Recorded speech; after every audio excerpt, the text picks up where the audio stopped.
All right, so this evening I want to muse about Freya, the goddess Freya, and her husband, Other. So we first, me, I'm into words and names and so language, so I have to dissect that a little bit. So we know who Freya is. Freya is the Indo-European goddess of love, fertility, prosperity, and specifically the Norse expression of that. And Freya is cognate with the Indo European deity for prosperity and for fertility, known as Praja. A lot of you may not have even heard of that goddess. But that is found in the Vedic, in the Sanskrit, and it is literally the same word. Freja, Praja, it's the same word, different pronunciation. What ends up happening is that in the Germanic languages, the Norse, Anglo-Saxon, uh, German, Dutch, all of those Germanic languages, what ends up happening is that they modified vowels and they modified consonants. So P's become F's, and ah sounds become more like a sounds. And as time goes on, the ah sounds become o sounds. So, for instance, Fre and Freja in Anglo-Saxon at one point becomes frick and fro. So to understand the name of Freya, by the way, you can go up here to courses.thunderwizard.com and click on the book, click on books, and get the book Mounting Sleipnir, and I go into specifics where you can see how all of the Germanic gods and goddesses are in fact the same gods and goddesses worshipped by the Greeks, the Romans, the Vedics. This is Indo-European religion, so it annoys me because people, academics and especially neo-heathens and neo-pagans look at Norse mythology in a vacuum. And you have to understand it's part of an Indo-European tradition. So unless you know how to connect it to the rest of the Indo-European tradition, you may end up making some conjecture, some false conjecture based on just surface similarities. Um, I'll get to that in a moment. But Freya is the goddess Praja. You may have heard of him if you're familiar with Vedic deities. You may have heard of the husband of Praja, which is Prajapati, which is none other than Frey. Frey is Prajapati, the lord of Praja. And Praja is made up of two words, pra and ja. Praa and then Jaa. Praja. Ja is the Shakti, the power, the manifested power. And pra is an Indo-European word that is used in the front of sentences. Progeny, Pro. Um, um, Fertility, Fer, is, again, that's a Germanic way of saying pra or pro, fro. Fertility. Um, so this is that prefix, that just syllable of pra means to expand and has to do with the expansion of life. And so Frey is the god of fertility. His name literally means fertility, pra. You pronounce it through a Germanic accent, and pra becomes Frey. So, you'll go on to Wikipedia or you'll hear ad nauseum academics as well as neo-heathens and neo-pagans say that, oh, Frey and Freja mean lady and lord. And they can be said to be the lady and lord, but that's not what their names mean. I understand, because if you're just looking at the names, you're trying to figure it out. Oh, Frau, Frey, the lady. You're just looking at superficial similarities. It bugs the crap out of me because, I believe people should put more effort into that and look at things more broadly, not just, myopically and narcissistically. So, Freya is the power, the Shakti, the manifestive power of expansion, the expansion of life, Praja. Now, she has a husband. She actually has two husbands at least. Frey, which is Pra. There's Pra and Praja, Frey and Freja.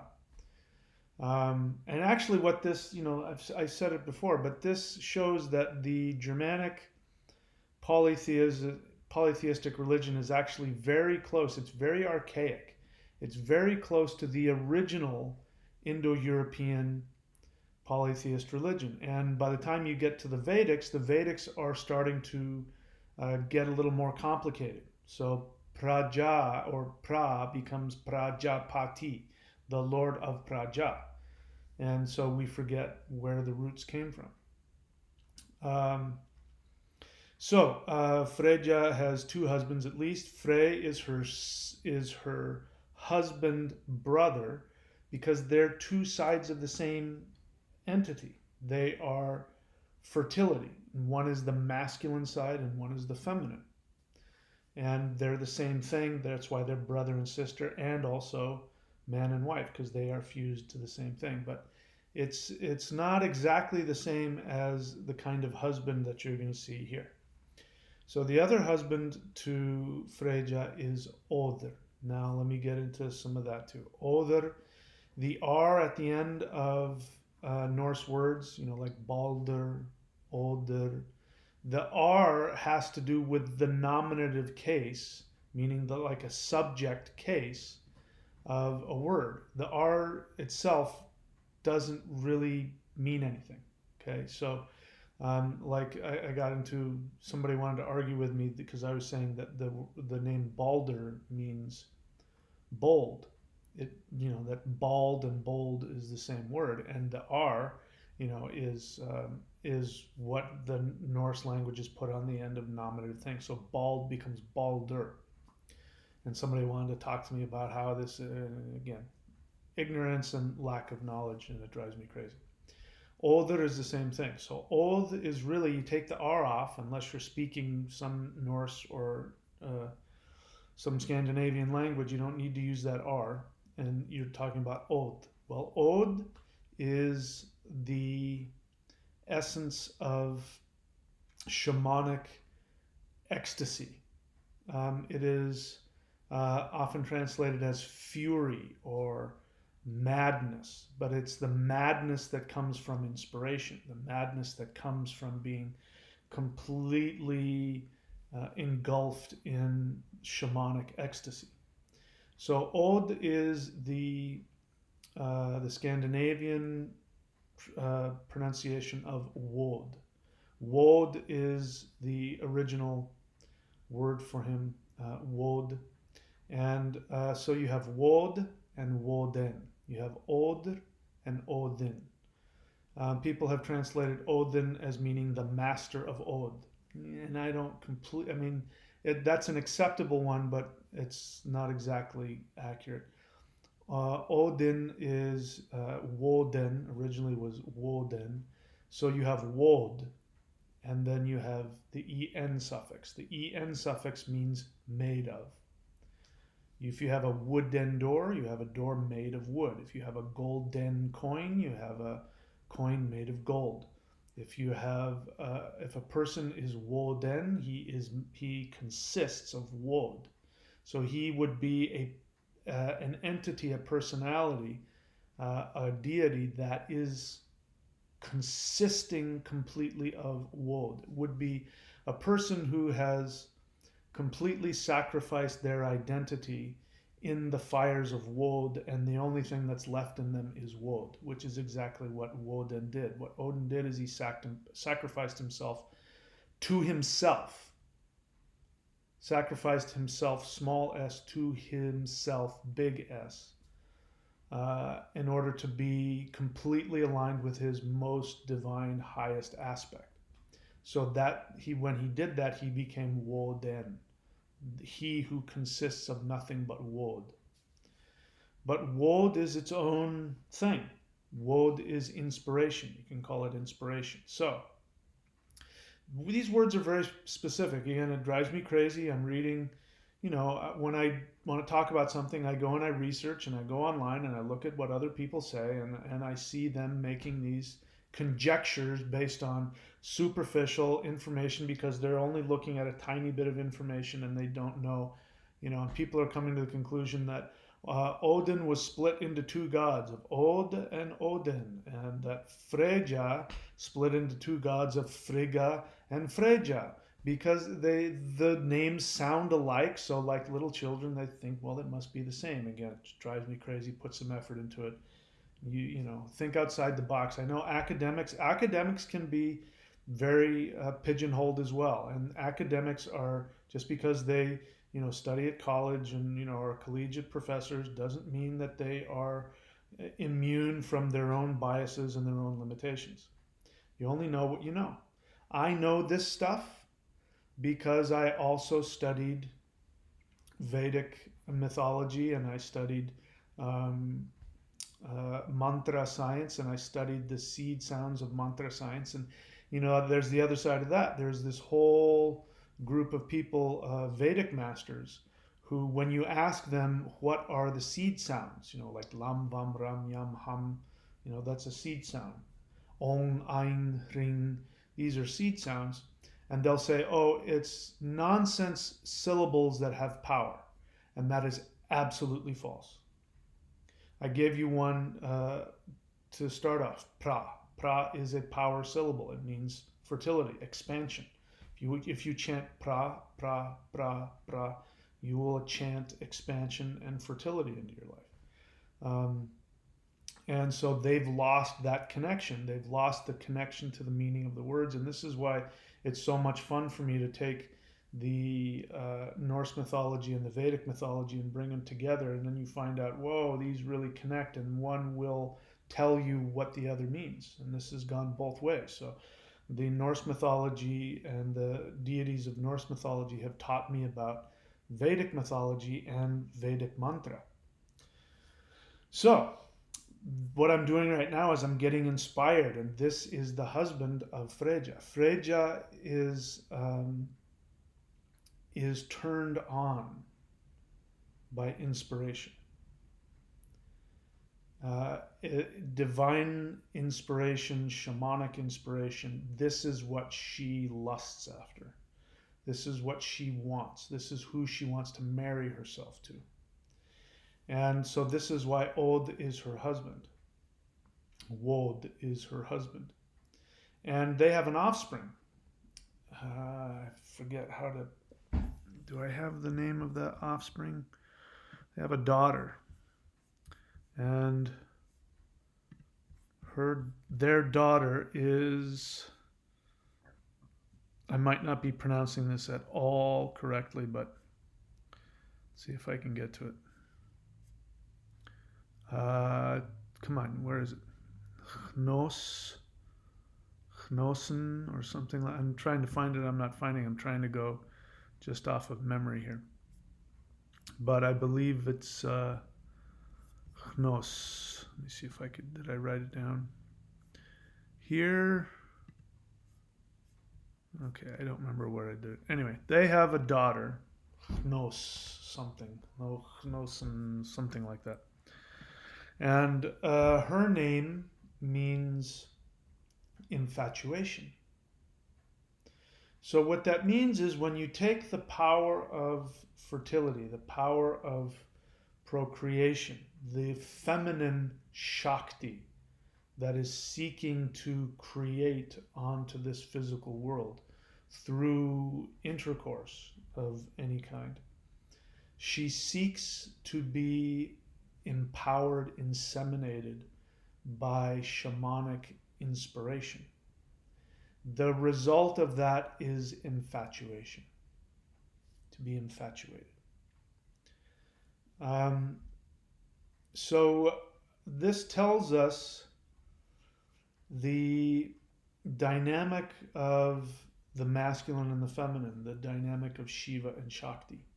And it what it means is that because Freya represents the earthly powers of fertility, we sometimes minimize what that is. We have to understand that Freya's earthly desires, her desires for beauty, her desires for sensuality, her desires for sex, for love, for friendship, for connection, these aren't just lower vibrations. She's actually wanting to be empowered with divine energies. This is what she lives for. It expresses itself um, through these ways of love, friendship, sex, procreation, magic, beauty, wealth, fine things, comfy things, tasty things, the sensual things. But what she's wanting to do is she's wanting to celebrate that this material world is inseminated, is created from the divine energies. This is what she's all about. So it's her form of worship. For her, the highest romantic connection she can have is to be, in fact, romantically connected with shamanic inspiration. So, what happens with a shaman? A shaman is a man or a woman who is a portal through which the non physical beings and entities can express themselves. Shamans, as healers, are people who can communicate with the spirits. And so when there's imbalance of any kind, whether it be physical, emotional, psychological, there aren't any crops, there isn't, children aren't being born, there's something going on with the weather, there's a drought, whatever it is. Any kind of imbalance, the shaman seeks healing by going to communicate with those forces. So a shaman will communicate with the earth and find out what does the earth need. Shaman will communicate if it's hunting. The shaman will go and communicate to the spirits of the herds of animals to find out, where they can go to get what they need to survive. If there's a spiritual imbalance, like there's unhappy spirits around, or what we would call soul retrieval. That means soul retrieval means the person is in conflict on an unconscious level, and the end result is the symptom is it seems as though their spirit has left, and so the shaman goes in search for their spirit. We call it soul retrieval, when in reality their soul is still within them. It's just in conflict with their human psyche, and so the shaman will go, and even if they travel to another world and find the soul of the individual, where the soul is will tell you what the psychological break is with the person, and then the shaman does their work to bring them back, whether it be through ritual, whether it be through counseling, or whether it be even through nutrition, or whatever. So the shaman is the man or the woman, the person who communicates with the other side, the non-physical side of reality, and brings those messages back. This is why, there's a lot of people who have challenges with shamanic journeying, and it's really popular to go and do shamanic journeying and go astral travel and all that. And when it's done just for entertainment, meaning you're doing it to escape your life. Because people use shamanism and spirituality the same way people use drugs and alcohol. They do it to escape their problems, their pain, and the universe is the same. You can't function in the universe if you're not direct and honest and authentic. You can't. So the only people who can get away with using power plants, using drugs, are people who have the ability and the understanding of how to do that in such a way where that becomes a vehicle to create balance in the world. And I got to tell you, the vast majority of people out there calling themselves shamans that are using chemicals to blah, they're not acting as true shamans. They're doing it for other reasons. They may have an experience here or there, but um, we move past that. I'll say this, I'll make a blanket statement.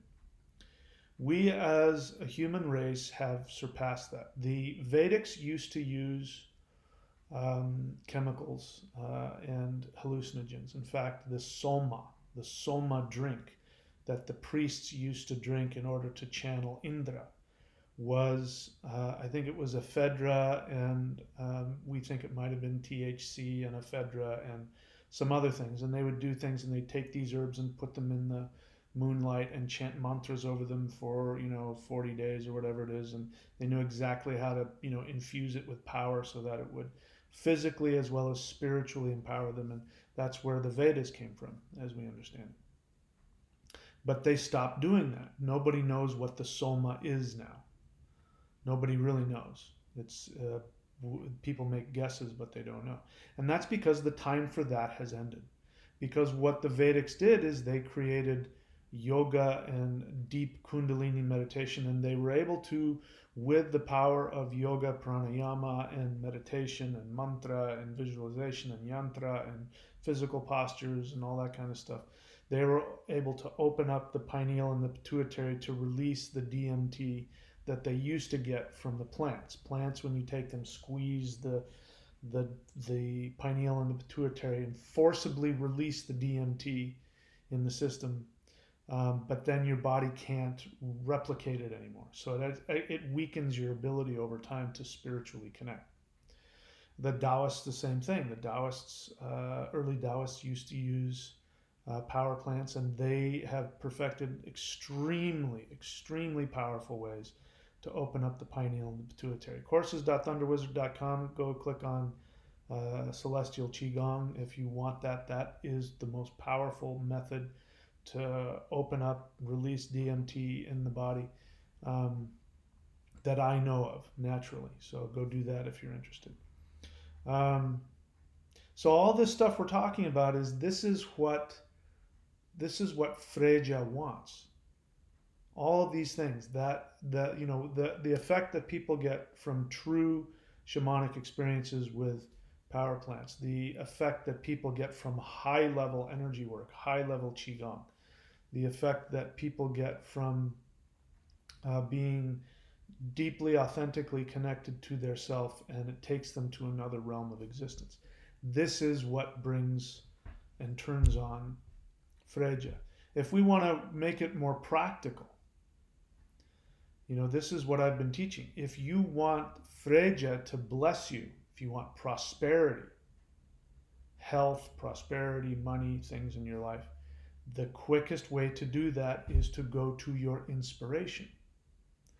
What inspires you on a soul level? It's another way of saying, the way I put it is, if you follow your soul desire, you listen to the joy of your soul, and you do whatever it is your soul wants you to do, the universe has to give you all of the resources necessary for you to live your ultimate fantasy. And I'm proving it in my life over and over and over, on higher and higher and higher levels. And maybe someday you'll see what I'm talking about. I'll get more clear about it. I'm keeping it a little under wraps for the time being, but soon enough I'll let you guys know all the specifics. We'll see. So if you want to please Freya, become inspired. Od. Find your Wod. Find that part of you. Woden showed the way. Woden sacrificed himself to himself. Unlike Jesus, who sacrificed himself for others, which Odin hates. He hates that. He finds that to be codependent and destructive on just, that is so demeaning. He would never demean you by sacrificing for your limitations. He says, no, you can sacrifice your own limitations to your higher self. Sacrificed himself to himself. Um, in order, and then he found what? The runes, the secrets of the universe, the syllables, the magical syllables of sound of the universe that create the universe. He was given, it's just coming to me now, sacrificing himself to himself, sacrificing himself to become immersed in his own divine inspiration of his own being, opened him up to the sacred seed sound syllables of the universe that create the universe, which means he can create his own reality. And he did that as an example for us. It's very clear. Die to your limitations, and it is a death. You know, every time that you hit that plateau and you go to another level, if it, you know, the bigger the jump, the bigger the death. And you're just dying to ideas of who you are and expanding your ability to become more than what you were. And it is a death, and you know you are not wrong to have fear about that, or pain, or challenge. It's part of the deal. But that's how you get to mate with prosperity. You know, if you want prosperity to birth for you, whether it be prosperity on the physical level, or whether you want it to be prosperity on the emotional level, on the personal level, on the relationship level, on the spiritual level, when you become immersed in your inspiration, which for me is connecting to what your soul truly wants, then Freya will make love to you. She will want to give birth for you and create for you. You will inspire her to create. And this is something I'm coming to realize, is that that's what the gods want. The gods want to create through us. And we are the vehicles through which the gods can create and raise the vibration of the entire universe, not only for us, but for them. They want to have a greater experience. You know, and so as I sit here thinking about it, human beings may very well be simply gods that have incarnated in human form to help that process along.